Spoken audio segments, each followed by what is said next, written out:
Hello children, welcome to असा education. आज हम कर रहे हैं tertiary, quaternary and quinary activities Mankind की। पिछले में हमने प्राइमरी और सेकेंडरी एक्टिविटीज पढ़ी। ये आपका चैप्टर 4 है, ज्योग्राफी बुक ग्रेड 12। अब यहाँ दिया गया है कि जब भी आपके परिवार में कोई भी बीमार होता है तो हम पेशेंट को कहाँ ले जाते हैं? डॉक्टर के पास या फिर हॉस्पिटल में। इसी तरह से जो स्कूल होता है वहां पर जो आपके टीचर होते हैं वो आपको सिखाते हैं। अगर बाय चांस कोई कंट्रोवर्सी हो जाती है, मतलब कि कहीं कोई ऐसी मुश्किल खड़ी हो गई है जिसमें मतभेद है, तो ऐसे में आप सलाह लेने के लिए कहा जाते हैं? एडवोकेट यानी वकील के पास। तो ये जो डॉक्टर है, एडवोकेट है, टीचर है या फिर गाइड है, ये वो प्रोफेशनल्स हैं जो कहीं ना कहीं आपको एक सर्विस दे रहे हैं, बदले में उसके वो अपनी एक फीस जो है उसे लेते हैं। मतलब आप उनको उनकी फीस देते हो, उनके जितने वो पैसे मांगते हैं उन्हें देते हो, लेकिन उसके बदले में वो आपको गाइड करते हैं और कुछ सर्विस प्रोवाइड करते हैं। अब ये जो सर्विस होती है, इसमें कहीं पर भी किसी भी तरीके के मटेरियल का प्रोडक्शन नहीं होता है। तो ये जो सर्विस एक्टिविटी है, ये बिल्कुल ही अलग मानी जाती है मैन्युफैक्चरिंग। और ये जो सर्विसेज किसी भी हम इंसान को ऑफर करते हैं, इसे हम कहते हैं टर्शरी एक्टिविटी। इसमें किसी चीज का बनना नहीं है, पर एक ऐसी सर्विस है जिससे आपको फायदा होता है, आपको सलाह दी जाती है, आपको सिखाया जाता है। तो health, welfare, teaching, entertainment, trade, transport, ये सब टर्शरी एक्टिविटी। इसमें किसी भी तरीके के गुड्स यानी चीजों का उत्पादन नहीं होता, पर इनको जो है हम इनडायरेक्ट तौर पे मेजर कर सकते हैं सैलरी की फॉर्म में या लेबर चार्जेस की फॉर्म। जो टर्शरी एक्टिविटीज है, इसमें दोनों ही चीजें होती हैं, प्रोडक्शन भी और एक्सचेंज भी। जो प्रोडक्शन प्रोसेस है उसमें जो सर्विसेज का प्रावधान है उसे इंक्लूड किया। ट्रेड, ट्रांसपोर्ट, कम्युनिकेशन, ये सब आते हैं एक्सचेंज में, और इनको इस्तेमाल किया जाता है ताकि ये जो हमारा एक डिस्टेंस फैक्टर है, यानी कि उसको न्यूट्रलाइज किया जा सके। तो इसको ज्यादा बेटर समझना है तो अभी हम थोड़ा सा और आगे पढ़ते हैं तो ज्यादा अच्छे से जान पाएंगे। मेजर डिफरेंस जो दिया गया है सेकेंडरी और टर्शरी एक्टिविटी के, कि जो सेकेंडरी एक्टिविटी है वो डिपेंड करती है टेक्निक पर, मशीनरी पे, प्रोसेसेस से, उस तरीके के जो फैक्ट्री में किए जाते हैं। लेकिन टर्शरी एक्टिविटी किस पर डिपेंड करती है? आप में क्या क्वालिटीज है, स्पेशल स्किल्स हैं, आपका कितना अनुभव है, या फिर जो भी कारीगर है उसको उसके बारे में कितनी जानकारी है। जैसे एग्जाम्पल के तौर पे ले लो, अगर आप किसी मरीज को लेकर हॉस्पिटल में जाते हो तो जो डॉक्टर है, अगर वो अपने ही फील्ड का स्पेशलिस्ट नहीं होगा, उसको अनुभव नहीं होगा, उसको पूरी जानकारी नहीं होगी, तो वो मरीज को गलत दवाई दे देगा। उससे क्या होगा? नुकसान किसका होगा? मरीज का। तो इसलिए यहाँ पर डिपेंडेंसी आपके टेक्निक, मशीनरी पे नहीं है, आपकी नॉलेज और एक्सपीरियंस और स्किल्स पे। इसी तरीके से नेक्स्ट आता है टर्शरी एक्टिविटीज के बारे में, और डिटेल में बताया। पूरी दुनिया के अंदर लिबरलाइजेशन और प्राइवेटाइजेशन काफी ज्यादा बढ़ गए हैं, चाहे साइज में हो और जो इंडस्ट्रियल सेक्टर है उसके रोल में।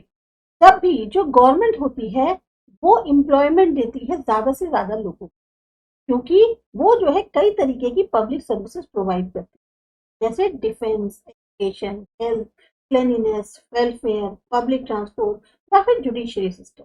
डेवलप्ड कंट्रीज में जो एक्सपोर्ट है सर्विसेज का, वो बहुत ज्यादा अंदर कंट्री के भी है और बाहर के भी। नतीजा क्या होता है? वहां सर्विस सेक्टर का बहुत ज्यादा बढ़त है। कई सारी कंट्रीज जो है वो अपनी इनकम बढ़ा रही हैं इस सेल ऑफ सर्विसेज के थ्रू, जो कि वो फॉरेन कस्टमर्स को देती है। तो ऐसे में बहुत बड़े स्केल में ट्रेड किया जाता है सर्विसेज का वर्ल्ड लेवल पे। सर्विसेज बहुत जरूरी है इकोनॉमिक डेवलपमेंट। जो भी एक्टिविटीज हैं जैसे हेल्थ है, welfare, education, entertainment, commercial services, transport, ये सब संबंधित हैं सर्विसेज से। अब जैसे कमर्शियल सर्विसेज है, वो कंपनी की प्रोडक्टिविटी और कैपेसिटी को बढ़ाती है, साथ ही साथ वो जो है हेल्प करती है कि वो अपने फंक्शंस को सही तरीके से चला पाए। पब्लिसिटी है, स्टाफ का सिलेक्शन है, एजुकेशन है, ट्रेनिंग है, ये सब ऑफिसर्स को दी जाती है। तभी तो वो कंपनी की प्रोडक्टिविटी और उसकी कैपेसिटी को बढ़ा सकते हैं। जब भी कोई डेवलप्ड इकोनॉमी जो है होगी, वहां पर डेवलपमेंट जो है मेनली सर्विस पर आधारित होगा, ये सबसे ज्यादा इम्पोर्टेंट। इसीलिए ऐसी कंट्रीज में जो इकोनॉमिक लेवल है लोगों का वो काफी ज्यादा बढ़ा हुआ है, जो कि खास तौर से सर्विस सेक्टर। यहाँ तक कि जो डेवलपिंग कंट्रीज हैं वहां पर भी सर्विस सेक्टर बहुत तेजी से बढ़ रहा है बजाय मैन्युफैक्चरिंग सेक्टर। इससे क्या हो रहा है, नेशनल इनकम बहुत तेजी से बढ़ रही है। उन लोगों की डिमांड्स जिनके पास स्किल है, एक्सपीरियंस है, नॉलेज है सर्विस है, वो वर्ल्ड मार्केट में बढ़ती जा रही है। हाई पेड जॉब्स जो हैं वो किसी ना किसी वे से रिलेटेड होती हैं उस प्रोसेस ऑफ इंफॉर्मेशन स्टोरेज के लिए या डॉक्यूमेंटेशन के लिए। तब जैसे अगर आपको जॉब जो है वो हाई सैलरी की कब दी जाएगी, जब आपके पास वो स्किल होगी, आप उस जो स्टोरेज है इंफॉर्मेशन का या उसको देने का, वो जो है ज्यादा अच्छे तरीके से कर पा रहे हो, मतलब आप मैनेज कर पा रहे हो, मेंटेन कर पा रहे हो। ज्यादातर कंट्रीज जो है दुनिया की, उसमें जो प्राइमरी एक्टिविटीज होती हैं वो शुरू में डेवलप होती हैं, फिर उसके बाद धीरे धीरे आ जाती है सेकेंडरी एक्टिविटीज, और फिर आती है टर्शरी, क्वार्टरनरी और क्वीनरी एक्टिविटीज। अब देखते हैं कि मेजर टाइप्स जो सर्विसेज की टर्शरी एक्टिविटीज में है वो कौन सी है। सबसे पहले आती है ट्रेड सर्विसेज। ट्रेड में क्या काम होता है, व्यापार, खरीदते हैं और बेचते हैं, परचेज और सेल। यहाँ जो एम है सर्विस का वो मेन है अपनी आर्थिक फायदा, आर्थिक मुनाफा। ट्रेड सर्विसेज जो प्रोवाइड करी जाती है रूरल और अर्बन मार्केट सेंटर्स के लिए, इसीलिए जो रिटेल और होलसेल ट्रेड किया गया।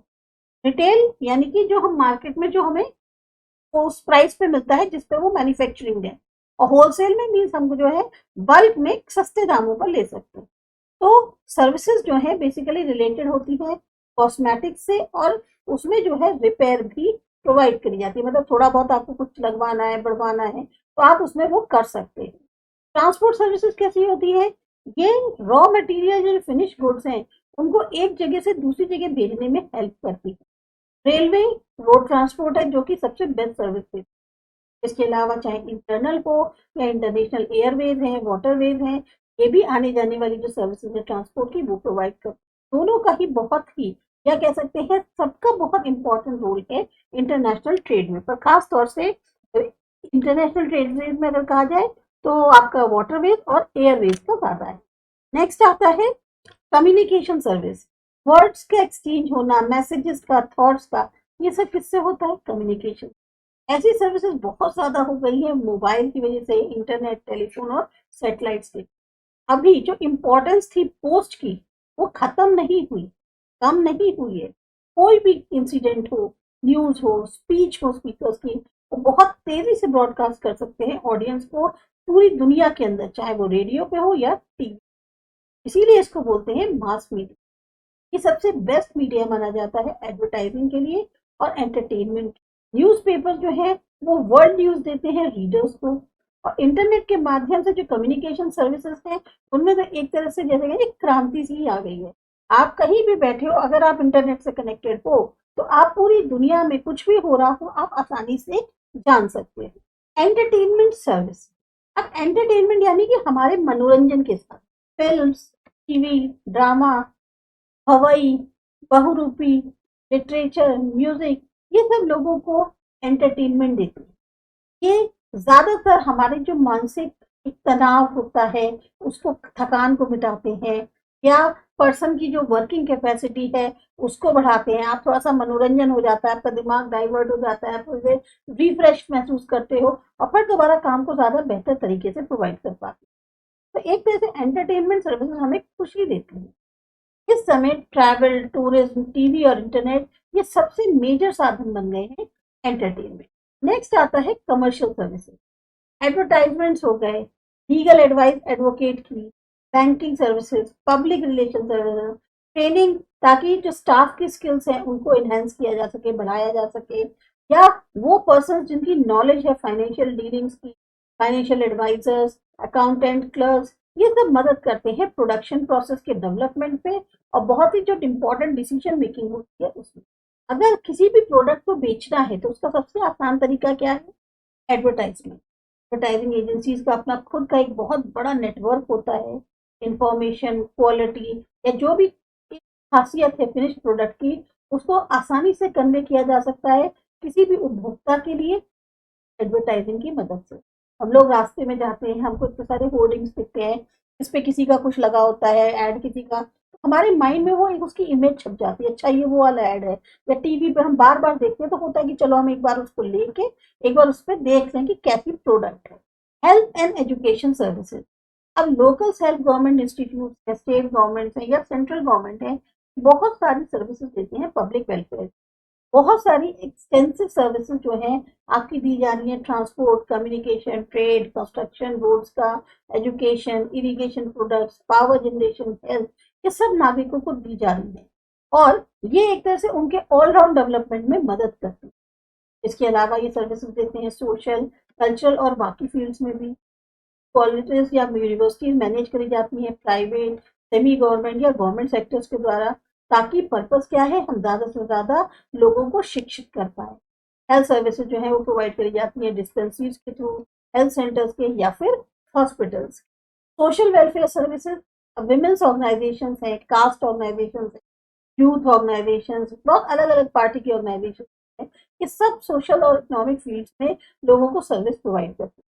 अगर सामाजिक एक्टिविटीज हैं, चाइल्ड की हेल्थ, वुमेन का एम्पावरमेंट यानी सशक्तिकरण, और भी मोटिवेशनल एक्टिविटीज हैं, कैंपेन्स हैं, जैसे कि बेटी को बचाना है, जो गर्ल चाइल्ड है उसे बचाओ, पानी बचाओ, इन्वायरमेंट की जो है सुरक्षित करो। ये सब जो है समाज में एक जागरूकता लाने के लिए और एक नई जान फूंकने के लिए है लोगों के बीच में। ऐसी ऑर्गेनाइजेशन जो है वो सर्विसेज मेनली प्रोवाइड करती हैं सोशल वेलफेयर के लिए।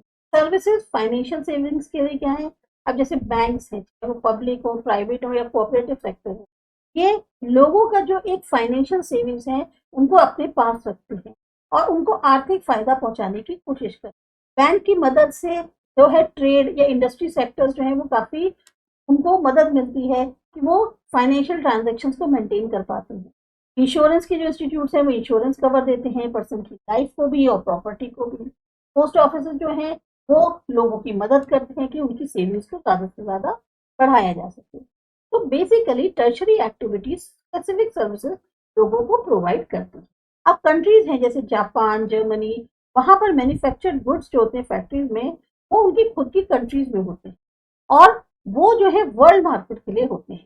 खास तौर से वो कंट्रीज जैसे जापान, जर्मनी है, ये लोग जो हैं अपनी ही खुद की कंट्रीज में जो फैक्ट्रीज है वहीं पर गुड्स को बनवाती हैं जो वर्ल्ड मार्केट के लिए होती है। पर इन कंट्रीज में भी एम्प्लॉयमेंट जो मैन्युफैक्चरिंग एक्टिविटीज में है वो काफी कम हुआ है और इसका असर जो है इवन जो सक्सेसफुल कॉर्पोरेट हाउसेज होते हैं उनमें भी देखने को मिलता है। रिसेशन जो होता है एम्प्लॉयमेंट में वो देखा गया 1950 में न्यू इंग्लैंड यूएसए के अंदर। 1970 में भी रिसेशन के कारण जो है प्रोडक्टिविटी है उसमें कमी आई थी। मिड अटलांटिक स्टेट्स जो वर्जीनिया का है, मैरीलैंड या डेलावेयर का, यहाँ पर एम्प्लॉयमेंट में कमी हुई, बहुत सारे जो वर्कर्स थे वो अनएम्प्लॉयड हो गए। तो टर्शरी टाइप ऑफ सर्विसेज जो है वो उनकी एक्टिविटीज ज्यादा डेवलप होने लगी। अब यहाँ पर आपको पूरा का पूरा एक सर्विस सेक्टर्स का चार्ट दिया हुआ है, आप इसको फिर पढ़ लीजिएगा तो आपको ज्यादा बेहतर समझ में। इसके बाद आता है क्वार्टरनरी एक्टिविटी, तो करते हैं अगले वीडियो।